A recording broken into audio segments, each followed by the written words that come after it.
Carol Ann Duffy. I love her poetry. I always find myself in them. Michelle Obama, because she's proven that not only is she a brilliant speaker, she's also a brilliant writer. I'm inspired by my wife, who is an actual research physicist. So some people work long and hard to get their academic credentials. I've just married into them, so I'm always impressed at how she's able to do this phenomenal level of physics research while still communicating with it to other people. So obviously I'm hugely biased, but the correct answer is Professor Lucy Green. I work in technology, and a woman who inspires me is Susan Fowler. She's an engineer who used to work at Uber, and she was really a whistleblower about gender equality and sexual harassment in the workplace. And by standing up to her employer, she not only changed things there, but also sort of started a movement within Silicon Valley to respect female workers better. Very easy answer. Her book's coming out, I hope, in about a year. She's called Nicola Raihani, and she's an evolutionary biologist. Syrian Sumner would be another one, who is Britain's leading expert on wasps. May sound strange, but I've found as an advertising person, evolutionary biologists understand advertising and marketing in a way that economists simply don't. A woman I find quite inspiring. In fact, there are two. One is Ruth Bader Ginsburg, a justice of the American Supreme Court, who is a tireless paladin of the unfortunate and of women.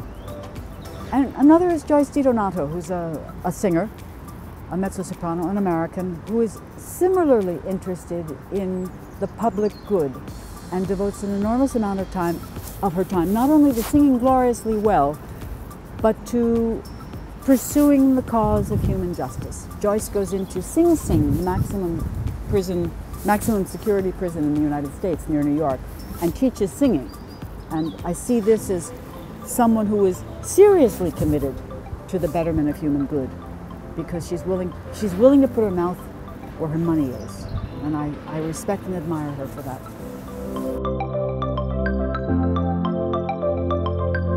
I'm currently reading a new book by Caroline Criado Perez, which is called Invisible Women, and it's all about the gender data gap and how everything is designed not with women in mind, but with men in mind, and how that has basically changed every aspect of our lives.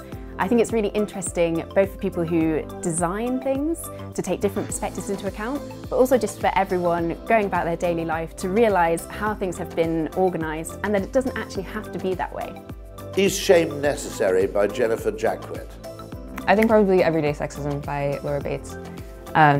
It's really essential reading, I think, for everyone who wants to kind of get into feminism. It highlights power dynamics that are still present in society and provides sort of statistics to give you real-life applications to sort of those big ideas that we're sort of subjected to but maybe don't really acknowledge.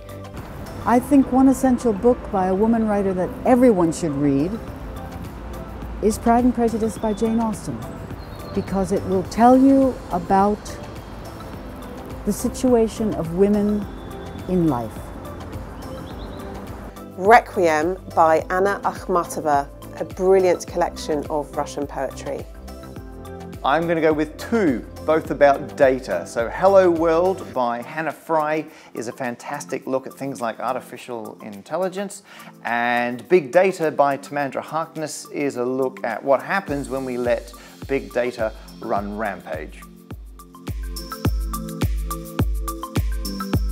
Siri Husvet, because she is intellectual but also approachable.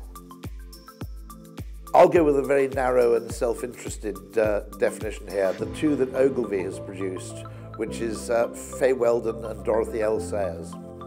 I really admire Mary Shelley. I think she is incredibly bright, and it's just inherently impressive that she created a genre at the age of 18 and was just so like badass about it. And can I say badass?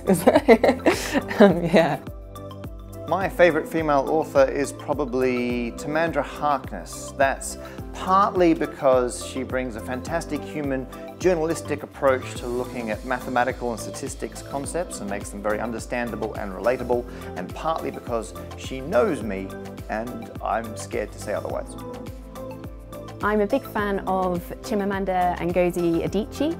I really like her novels. I think her characters really bring a different world to life. And she also manages to weave in quite complex social issues and commentary, but in a way that never takes you out of the narrative. No contest, Jane Austen. She's a fabulous novelist. She's funny, she's provocative, she's cynical, she's witty, and she writes glorious English prose. I admire her beyond my power of words to express. Read Jane Austen.